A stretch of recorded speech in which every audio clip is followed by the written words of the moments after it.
Vous savez, il y a une longue tradition, pas seulement en Occident, où les êtres humains ont réfléchi de façon très très très poussée pour arriver à comprendre les choses du côté de ce que vous dites, à savoir, est-ce qu'il y a une possibilité d'affirmer quoi que ce soit. Vous savez, c'est ce qu'on appelle en Occident la tradition de la théologie négative. C'est-à-dire Dieu n'est pas, ça n'est pas, n'est pas, n'est pas, n'est pas. Et si vous dites Dieu est, vous êtes déjà à côté. Bon, mais ça, c'est au fond, à mon avis, des indices que l'être humain est évidemment toujours en rapport à une question de ce type. Et donc moi, ce que je préfère dans cette histoire, et en particulier dans Qu'est-ce que la métaphysique, c'est que Heidegger prend bien soin de dire...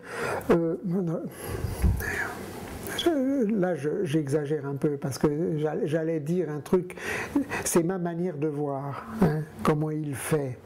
Il dit en gros, étant donné que ce problème-là, de savoir d'arriver à dire des propositions, etc., c'est très très difficile, on va se fonder, on va s'appuyer sur quelque chose qui est de l'ordre de l'expérience de la Stimmung. Et la Stimmung, c'est une réalité. C'est-à-dire quand vous êtes angoissé, vous êtes véritablement dans une situation où vous avez rapport au rien, au niente, tel qu'il est. Là, c'est même pas la peine de dire. Quand vous y êtes, vous n'êtes pas en train de vous dire est-ce que c'est vrai. Parce que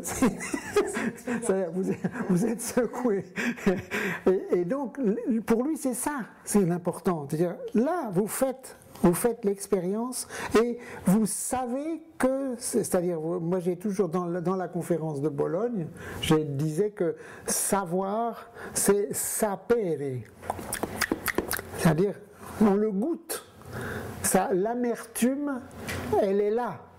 On peut pas dire non, c'est une illusion. Et donc l'expérience du rien, du niente, est une expérience